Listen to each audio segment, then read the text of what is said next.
Good morning or afternoon, depending on where you are. I'm Chris Lee at Southeastern 16, joined by my partners, Chase Robinson and Jay Greeson. We're going to do some bold predictions for SEC football today.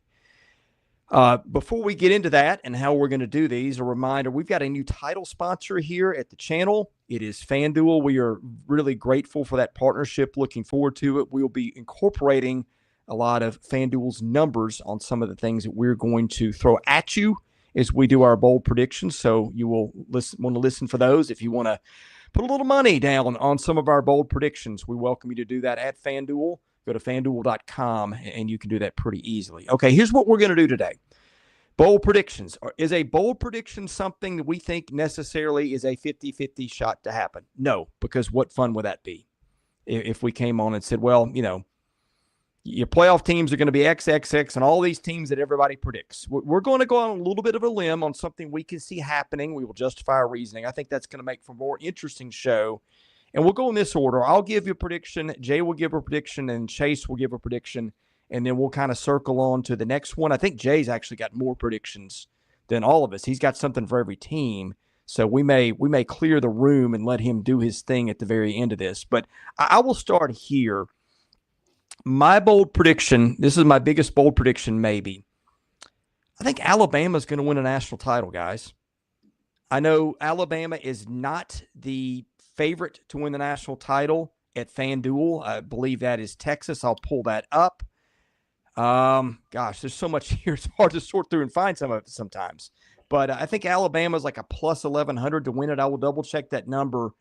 That number's right. That number's right as of this morning on FanDuel, Chris. Okay, great. Thank you. Yeah, I think Alabama, and I'll give you my reasoning, okay?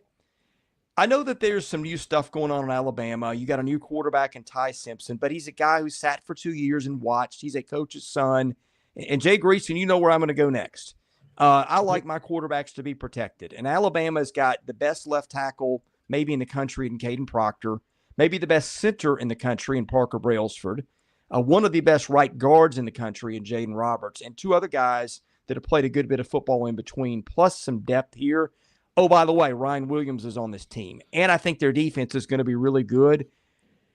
I'm not saying people wrote off Alabama because I don't think they did, but I think year two in this system, Kalen DeBoer's year twos have always been pretty good. He finally got his offensive coordinator. The only thing that makes me a little nervous is the quarterback. You don't know exactly how it's going to play out because we've not seen Ty Simpson as the guy. But they do have some talented depth behind him too. I just think crazier things have happened than Alabama winning a national title this year. That is my first bold prediction. With that, I will kick it to Jay Greeson. Well, I will back up your first prediction. Not that I'm supporting Alabama.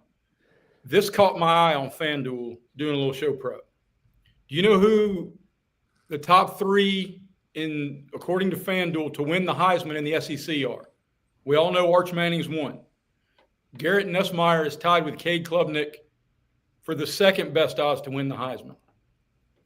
And then, and I have not seen this until this morning, Ty Simpson is right behind Jeremiah Smith in the Heisman odds.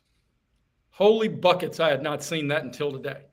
If I'm going to go alphabetical, my Alabama prediction, especially the way they utilize this system with Grubb, with DeBoer in Washington, Jeremy Bernard, not Ryan Williams, leads Alabama in receiving. He's going to operate in the slot. Everybody knows who Ryan Williams is. He's going to get the safety over the top. Jeremy Bernard is going to be first team All-SEC. Okay. Yeah. And I wouldn't surprise me. And I definitely agree with you guys on and you're right, Jay. And I was looking on FanDuel before we got on here and I saw that about Ty Simpson. I was not expecting to see that. Where do you think that came from? Like what has led them to put him in there? Well, I'll give you a little behind the scenes. Betting sites like FanDuel do not set odds on who they think is going to win by how much, or they do not set odds on who they actually think the Heisman's going to win. The money coming into the betting sites, they adjust the odds to mitigate risk. So if a lot of Alabama supporters had put a whole lot of coin on Ty Simpson at plus 2,500, they've got to lower the odds to limit what their actual vulnerability could be. Gotcha. Okay.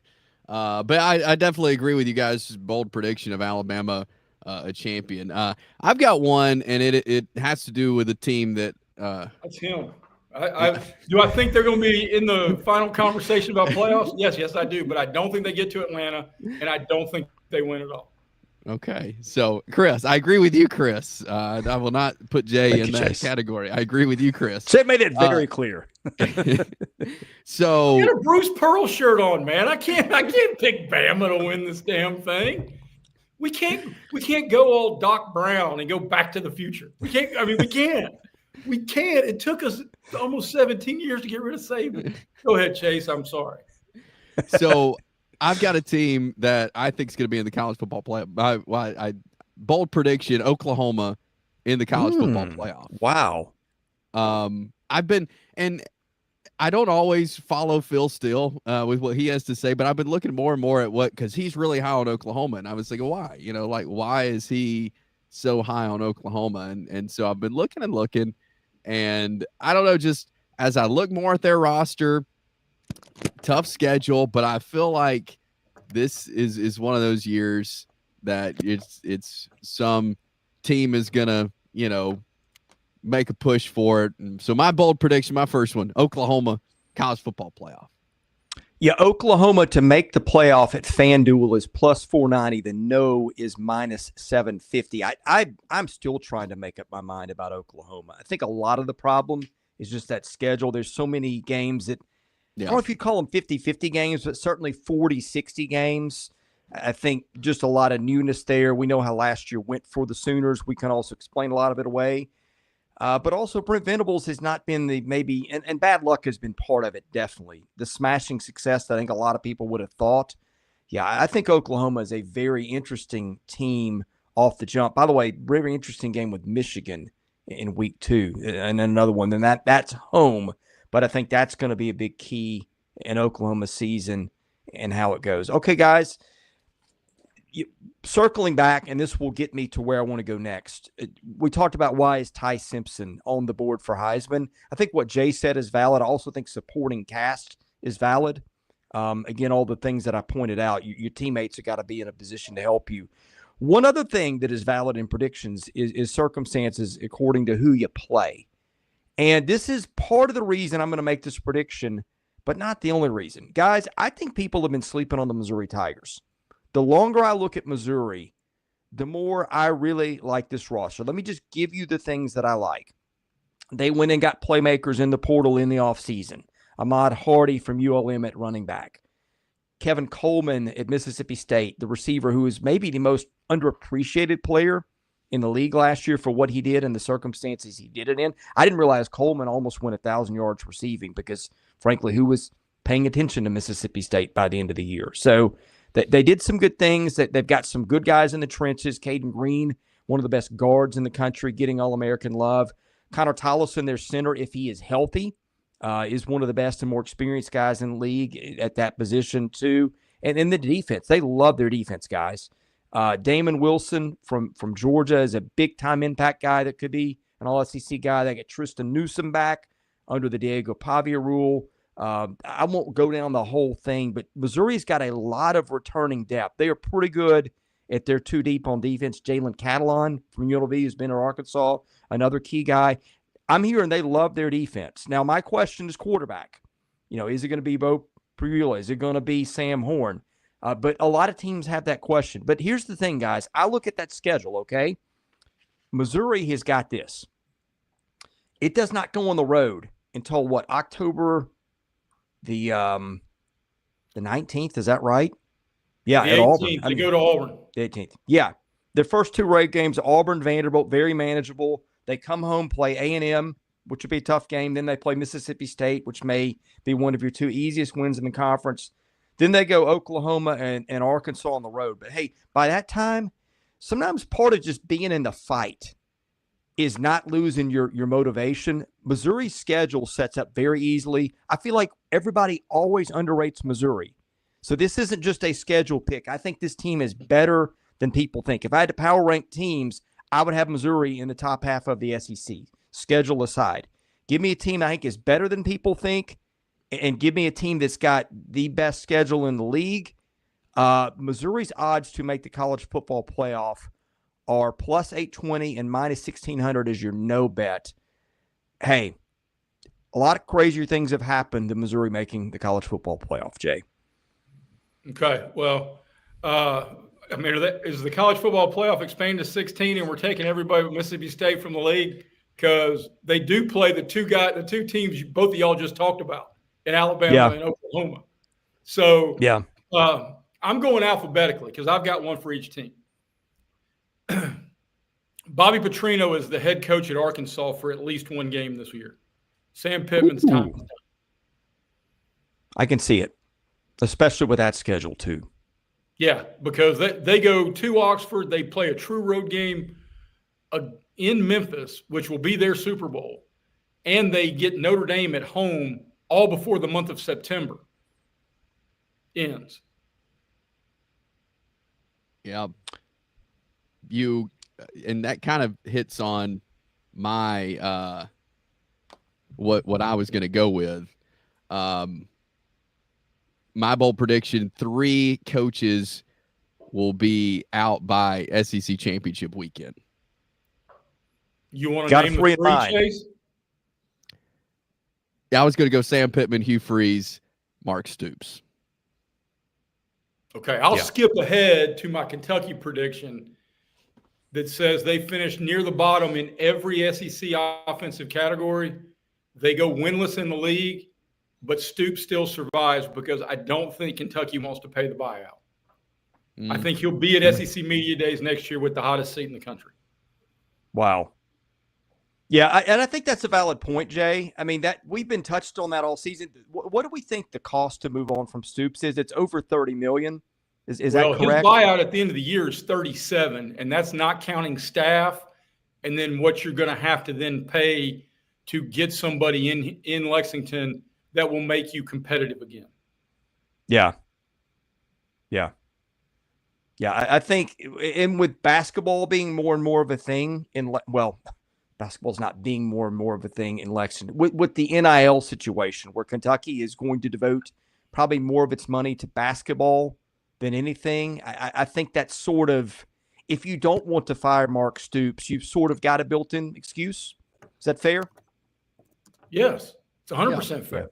But especially if we get some clarification on the next round of revenue share, the House settlement, some sort of regulations that detail exactly how much each school has and where they can allocate it. Yeah. Is it my turn next? Yes. Yeah. And I've done 3 of the 16 schools. Gotcha. And we're going to leave some room for Jay at the end because he's got more of these than I do. And boy, I'm going to get pushback for this one. The over-under on FanDuel for wins at Auburn is 7.5. I'll take the under and probably by a couple of games. Now, look, I'm not super confident in it because I think Auburn's got some talent at receiver, but just Hugh Freeze's comments on Jackson Arnold and kind of having to keep the bubble wrap on him early concern me a little bit. Hugh Freeze also has not made headlines in a long time for anything relating to winning important football games. I'm with Chase. I think Hugh Freeze is going to be gone for the end of the season, and I think Auburn has a losing record this season despite that 7.5 over-under on wins. Okay. Going alphabetically, the next one correlates directly into it.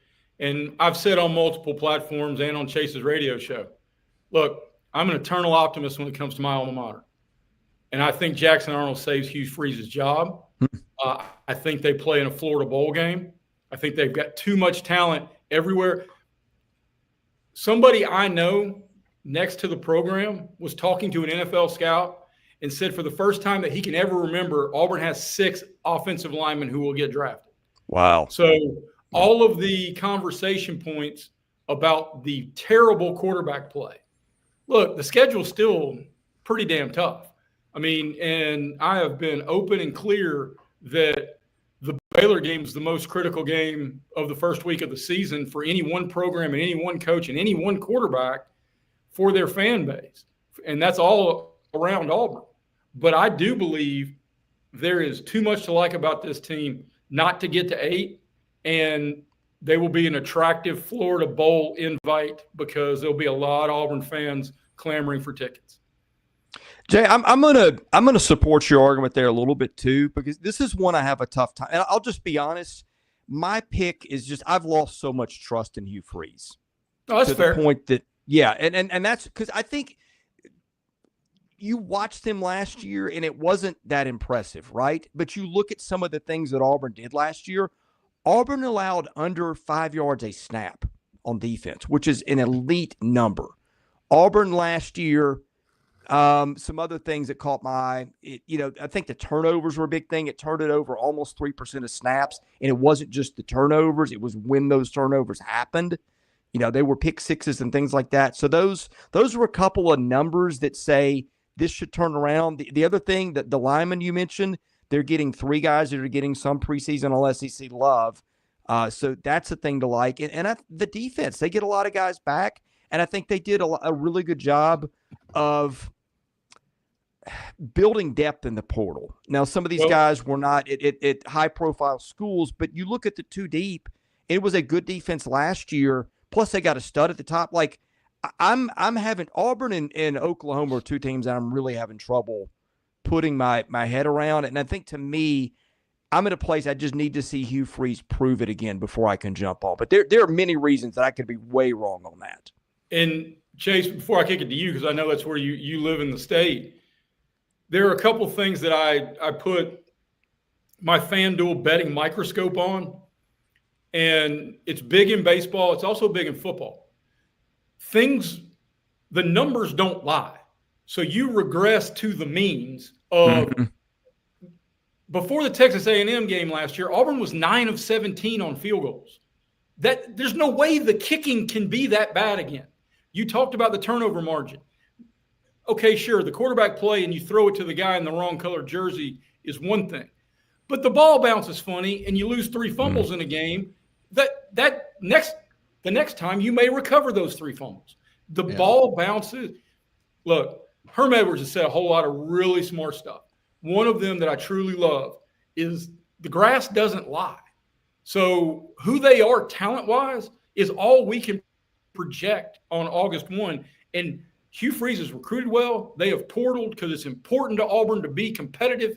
And look, I completely get it. There is next to no reason to trust Hugh Freeze since his big tackle put on the gas mask on the draft day coverage. I mean, because since then it's been the dominoes of Hooker phone calls, and he goes to Liberty. God knows. I mean, how is Liberty hiring a guy who has a Hooker pass? I mean, hey, don't get me wrong, he's my coach, but your lack of trust in Hugh Freeze is completely understandable.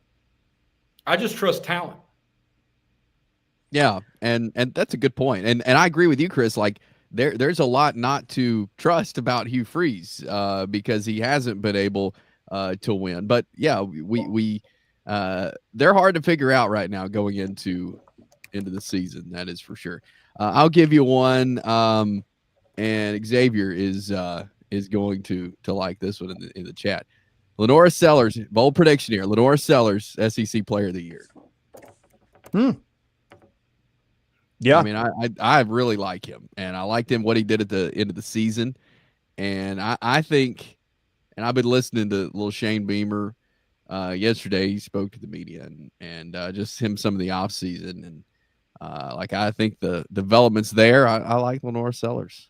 All right, Chase, because you're way more of a nicer guy than I am. You said it. I've listened to a little Shane Beamer, which means a small amount. But I thought you're talking about.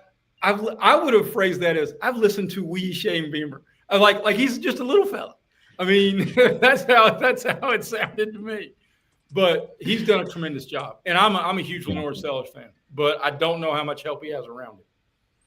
Yeah, I mean, I love him as a player. One of my concerns with that, Chase, would be he is so big and he plays hard. He will run and take on dudes, and I do worry about something going wrong there. You've seen him getting banged up.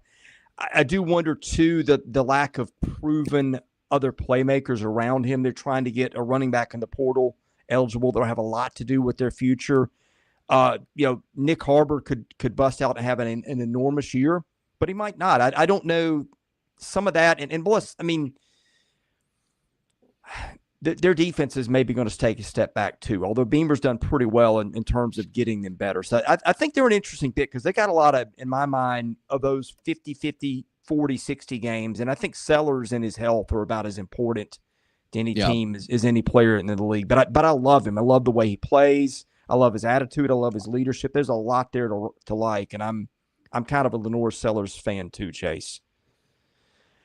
Before we go further, a shout out to a couple of our sponsors. First of all, Game Time Sidekicks. They've been with us for several months. We've all taken a swig out of our Game Time Sidekicks. I'm sitting here doing it with my steel straw that they send you. This is a 40-ounce water tumbler that I fill up with ice water in the morning. It will stay icy well into dinner time. It is an amazing product. They keep your hot stuff hot, your cold stuff cold. It is well designed. It is pretty, as you've seen. This will be the talk of your tailgate if you get your Game Time Sidekicks. Go to GameTimeSidekicks.com. They've got thousands of tumblers, your championship merchandise. Use promo code SE16 for 20% off. I would also show you my phone, except that it's my camera, and it is locked up in one of these awesome new ROKFORM cases that I got. ROKFORM is the name of the company. I've also got their portable magnetic charger. And let me tell you, when I say magnetic, when you put this thing on your phone to charge it, it is not slipping off. It's not falling off in your purse or your book bag. It is staying on. In fact, eat your protein, because when you need to get this thing off, you're going to need a little force to do it. They make awesome stuff. They make cords for cell phones. They make screen protectors. They make speakers for golf carts. They make stuff that you know you need, and some stuff that maybe you need that you don't know that you need yet. Go to ROKFORM.com, ROKFORM, and help out the folks who help us. Okay, is it mine up again, I think? My turn? Yes. Ethan in the chat has Vandy winning 9 games. I don't see that. That schedule, you look at it, LSU's on it, Texas is on it, Alabama's on it, Tennessee's on it. You got some – Missouri's on it too, another team that I think is better than most people think. But I'll tell you what, Ethan, the over-under on FanDuel wins for Vanderbilt is 4.5. I like Vandy to go north of that. I like Vanderbilt to get back to a bowl game. Might be the 6-6 path again and get a bowl win, but I think this is a better team than it was a year ago. I think they'll be more able to keep Diego Pavia healthy. And boy, when he was healthy, there was a big difference in that team. I think I like what they did on the line. It is a little bit in terms of continuity an issue because you got a lot of new guys playing together, but they got some beef and I think some better players there than they've had in a while. I think Vandy's a better team than it was a year ago. I think the schedule's problematic, but I think they've shown that they can get back to a bowl, or that they're capable of getting back to a bowl with what they've got. And I will take the over on 4.5 wins for Vanderbilt. Okay, I'm gonna skip ahead in my alphabetical order. We got to remind me at the end when I rapid fire and I go team by team. Vandy loses in Knoxville to miss a bowl unless they go to the APR tiebreaker. I may have said in earlier conversations, Chris, with you that I thought they were a 3 or 4 win team. I could see a path to 5, depending, especially if they can find a way to win against Virginia Tech again this year. But the 18th year of Diego Pavia in college football is going to be spoiled without a postseason game unless they go to the tiebreaker. And then I've got a quick mini question, not only for the group and for you guys. Is Diego Pavia already the best Vanderbilt football player of the last 50 years? I think that'd be Jay Cutler, but it's debatable with another year like that. Now, if Diego Pavia had a significant other as hot as the Cavallari chick, Does that elevate his stature? Because let's think about it, man. When the quarterback's dating a smoke show, he's instantly better. I got to be honest. I didn't give that much consideration, Jay. Okay. Chase, your turn. Let's see. I mentioned my that I really like Oklahoma because bold prediction. My first one was that they're going to the college football playoff. We got another Oklahoma one, and that is Jade Knott, top running back in the SEC.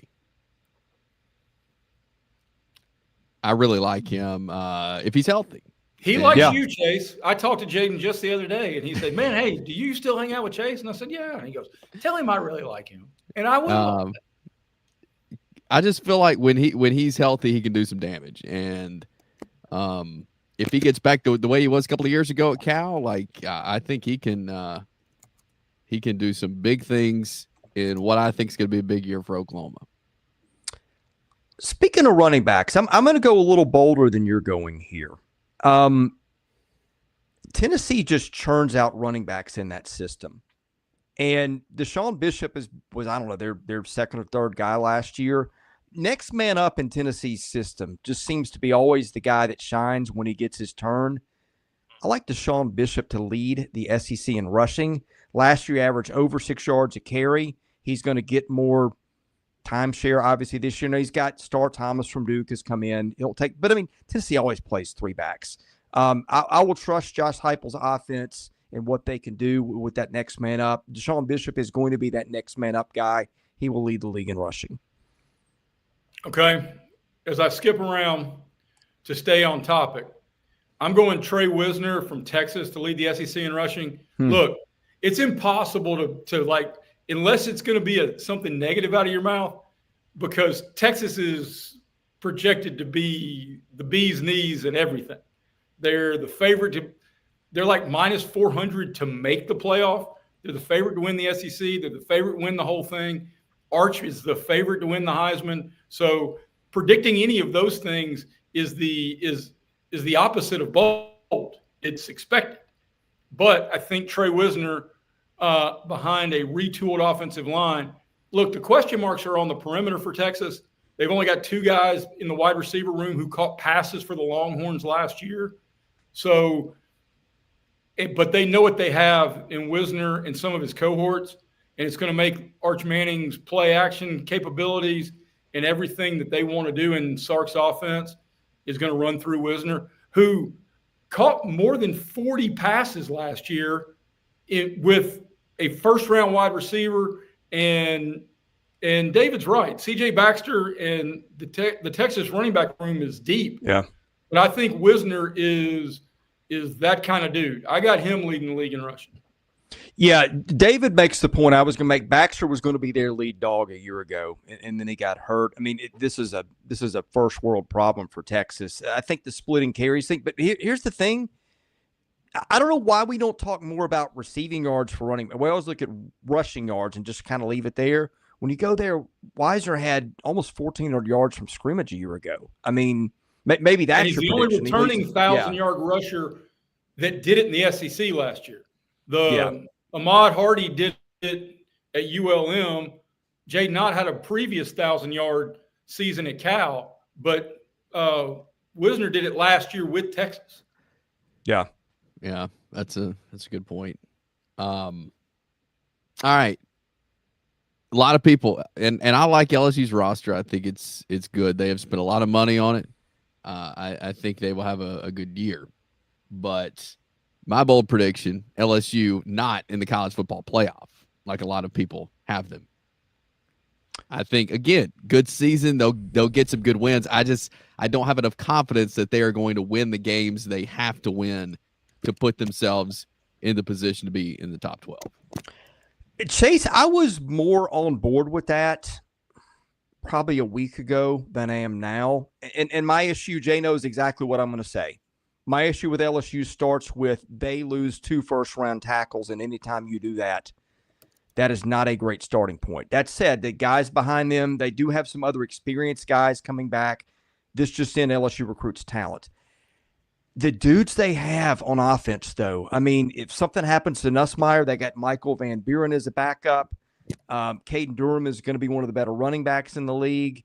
The receiver room, I heard Brian Kelly say this week they got 8 guys that are real dudes, and he's right. I mean, Aaron Anderson, Nick Anderson, Chris Hilton, Berrien Brown, Xavier Thomas. They got Bauer Sharp at tight end from Oklahoma is a good one. If that line comes together, and let's not forget the defense has gotten better. I don't know if they got the playmakers in the secondary, but boy, they got a stud linebacking core. And oh, by the way, maybe a first rounder and Patrick Payton in the trenches. There's a lot of parts here because and the schedule is going to be an issue too. But they're really interesting because I can argue that one either way. All right, just because I got one for every team, so when the topic comes up, I'm skipping around. My LSU bowl prediction is Garrett Nussmeier is one of 2 SEC players invited to the Downtown Athletic Club. They get to Atlanta. They get to the playoff. Despite losing the season opener at Clemson, which is a dreadful matchup for LSU, considering you've got 4 new starters on your offensive line, and technically 5 because they moved the returning starter, I think, to guard, and Clemson's got 2 top 15 NFL draft picks on its defensive line. So that, and it's in Clemson, South Carolina.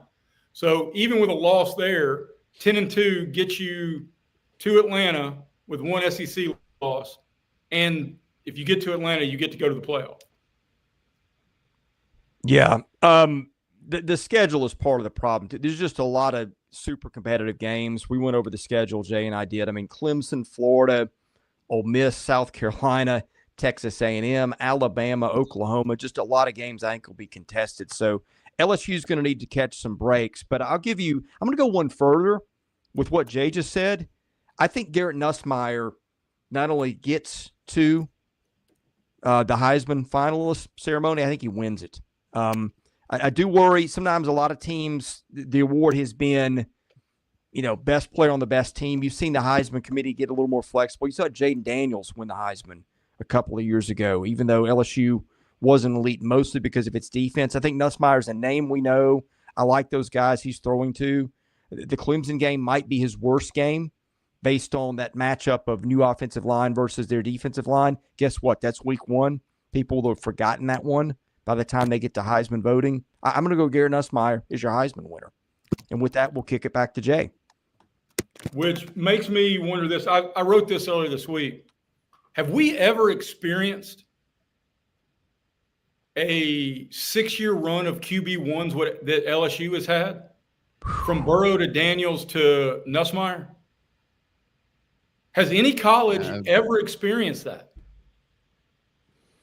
Now, I mean, I think if you're including what they did in the NFL, boy, good luck finding one.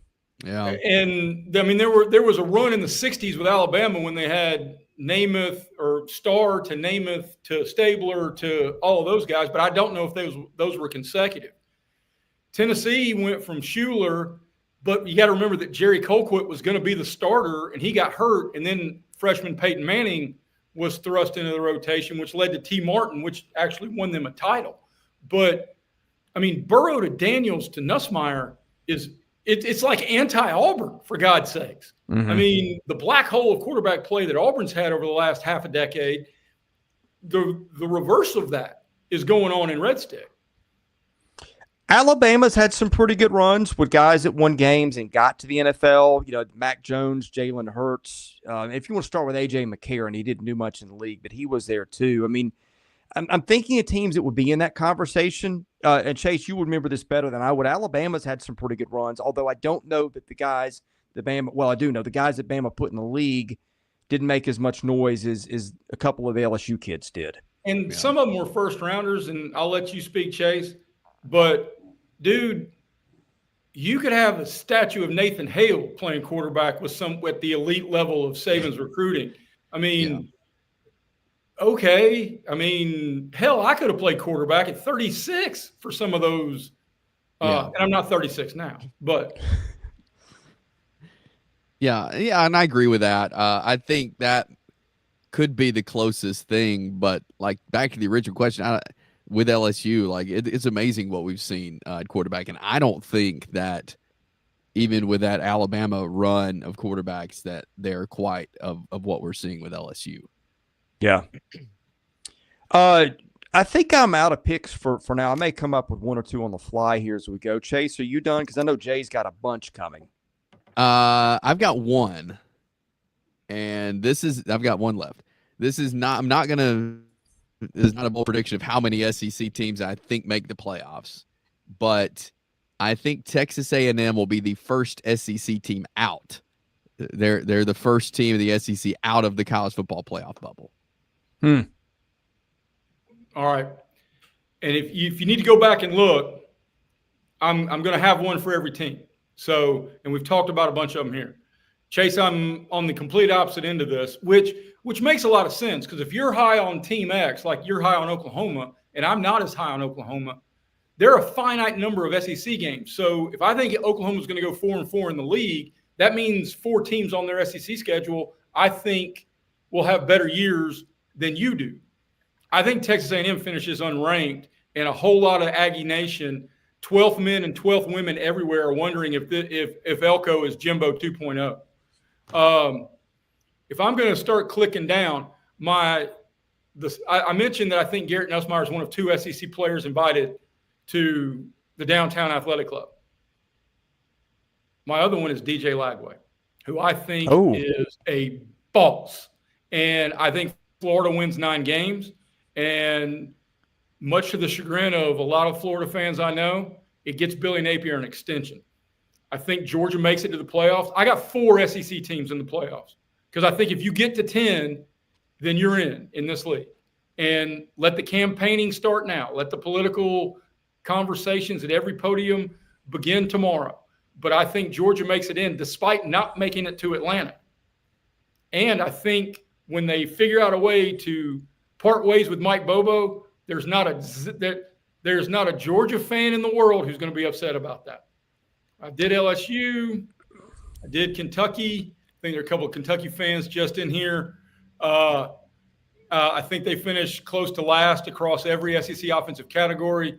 We'll go winless in the league, but I still think Mark Stoops keeps his job. Ole Miss, Xavier's not going to like this, and this is as much about the coaching staff as it is the kids' talent. Austin Simmons is going to put up better numbers than Lenore Sellers, is my bold prediction for Ole Miss. Mississippi State, yikes. It's not bold to say Mississippi State's going to struggle. I mean, what do you do? Okay, to say Mississippi State's going to struggle, my next closest bold prediction is there's going to be some cowbells rung in Starkville 8 Saturdays a game. All right, here's a bold prediction. They got to win by a field goal when they go to Hattiesburg. And if you're a betting man on FanDuel, you can still get Southern Miss plus 12 or 13 in the season opener, and Mississippi State is about to bite off a mouthful. So that counts as a bold prediction. I did Texas A&M. I did Texas. I did Vandy. We talked about Missouri. Who am I leaving out? Did you give one for Oklahoma? Just that. Look, I don't think Venables is going to get fired, but I'm not as high on Oklahoma as you guys are. I've now come around to the belief that I'll see it when I believe it. And it's completely fair because I'm higher on Auburn than I am on Oklahoma. It's completely fair to say I'll see it when I believe it with Jackson Arnold. Yeah. But as great as John Mateer was at media days, as he looks apart, as much as he's coming over with his OC from Washington State, and a lot of the conversations and a lot of sense that makes, playing that Washington State non-conference schedule, that ain't what he's going to see this year, brother. And I did leave off Tennessee. Tennessee will start multiple quarterbacks this year, and not because of injury. I don't know if we hit Arkansas at any point. I think we hit that with the coach firing, but Jay, I'm not sure if you went there or not. We've hit a lot of stuff. I've got a player prediction. My Arkansas prediction was that Bobby Petrino is going to be the interim head coach for at least one game because the clock is running on Mr. Sam Pittman, who's a wonderful human, but let's face it, dude needs to be coaching line somewhere. I got this one. Taylon Green joins Nussmeier, Sellers, and DJ Lagway on Mel Kiper's big board as far as first-round QB1 options. Who was that?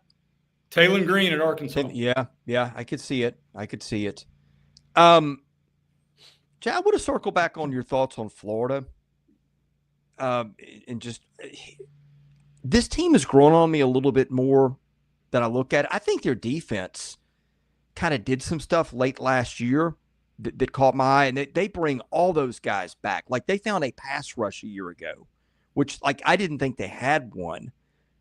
This is a team with a lot of continuity, and I think my confidence in Florida, because maybe let's do this. Let's leave some things that we left on the cutting room floor that maybe we thought about that we didn't go to. I had Florida making the college football playoff as one of the ones that I had considered, and then I went through the schedule, and I thought about going to, hey, Florida goes 9-3 and makes the playoffs. Hey, let's just throw that one out there. Now, having said that, we are doing this the week of the DJ Lagway news. And I do have some questions there with how much that affects it. What are y'all's thoughts on that one? Making the playoff? I don't know, because you get Georgia in the cocktail party. You got to go to Miami. We don't know what FSU is going to be. You got to go to Red Stick. I mean, Florida's in the upper tier of trying schedules. They've got Texas at home. They go to Oxford. I mean, if they get to 10-2, they're damn sure going to deserve it. But I just don't. It's too many coin flip games for me to get Florida in the playoff. But your point about Florida's returning defensive playmakers is accurate. And if Eugene Wilson's healthy, then their wide receiver room jumps by leaps and bounds. The running back is reliable. And something you said earlier when you said Alabama's going to win the national championship, Mr. Jake Slaughter, the Florida center, would like a word with you saying Alabama's in the country, because Jay Slaughter is a mother. They've got 2 NFL offensive linemen. Yes. Too. I mean, that's another. I mean, I can't believe I didn't mention that. You know me. That's where I always start. In Austin Barber, their left tackle, and Slaughter, their center, and some guys that, but I think the inexperience on the right side of the line, right tackle, maybe not right guard as much, is something that bothers me. I mean, if you're nitpicking, but man, the more I look at them, Florida doesn't pop off the page outside of DJ Lagway. But I mean, you're right. They did it without Wilson last year. So much stuff going against them. Wilson's hurt. They didn't get the best of him. I mean, there's a lot of upside to Florida, I think, between the continuity and what we saw at the end of last year and how this team got better. When I was thinking through mine, and I said Texas A&M would be the first SEC team out, I was going back and forth in my head whether I was going to say Texas A&M or Florida, because I think Florida, I just don't have enough confidence they can win the games to get in the playoff, but I think they could be maybe that first one out, whether it's 5 or 6, right, 5 or 6 in the SEC, because I think there could be 4 in the playoff. But I think Florida could be that first team out. I don't see them getting in. I don't think they can get the wins to get in, but it wouldn't surprise me if they were the first team out. Chase, we have covered so much stuff. I meant to hit on your A&M prediction, and so I'll do it now. I think that's another one that is solid. Again, if you like your offensive linemen, they've got about as much returning experience, quality experience there as anybody. They get their best running back and Moss, who missed the end of last year. I think it's year 2 under Mike Elko, I think, is a good coach. They are very good on defense at a lot of places. I think it's the fact that it's the A&M, and they haven't always, the expectations have always outstripped the play on the field. That's a fair criticism, but it's a different guy coaching them now. I think my hesitation on them, and you heard Marcel Reed talk about it this week. The question of can he throw the ball, because they weren't very good at that a year ago. I do worry about that a little bit in a league that's littered with what I think can be outstanding quarterbacks. I'm not sure how he's going to measure up, but I mean, that's a prediction that, we call these bold predictions. There's absolutely a way that I can see that happening. And with that, let's do this. Before we end the show, we appreciate our sponsors at FanDuel, the new title sponsor of this show. I'm just going to give you the rundown of SEC teams to win the national title at FanDuel right now. Texas, number 1 on the board overall at 550, followed by Georgia, your number 2 favorite for the national title at plus 650, tied with Ohio State. Penn State at plus 750. Alabama plus 1,100, tied with Clemson and Oregon. Then we go Notre Dame, 1,400. LSU plus 1,600. The rest of your SEC teams, Florida plus 3,800. A&M plus 3,800. Ole Miss plus 4,200. Oklahoma plus 5,000. Auburn plus 5,000. Tennessee plus 6,500. South Carolina plus 7,500. And then I think from there, we're getting into the territory. Missouri plus 20,000. Again, if you missed the start of the show, especially if you're a Missouri fan, go back and catch that, because I had a prediction around Missouri that I think fans will like. And then I think we get into the Arkansas plus 50,000. Let's see, Vanderbilt plus 100,000. And I would presume Kentucky would be in that range too. May have missed them. Kentucky also at plus 100,000. Gentlemen, based on the numbers I just gave you, any parting predictions on your way out with those national title odds, or something else maybe you thought of before we end the show here? I don't know which shamrock I can look under and say something I hadn't thought of. I got one for each team. Right. Chase? Yeah, I don't think so. I think I got all mine out. Yeah, I think the Missouri plus 20,000 is interesting.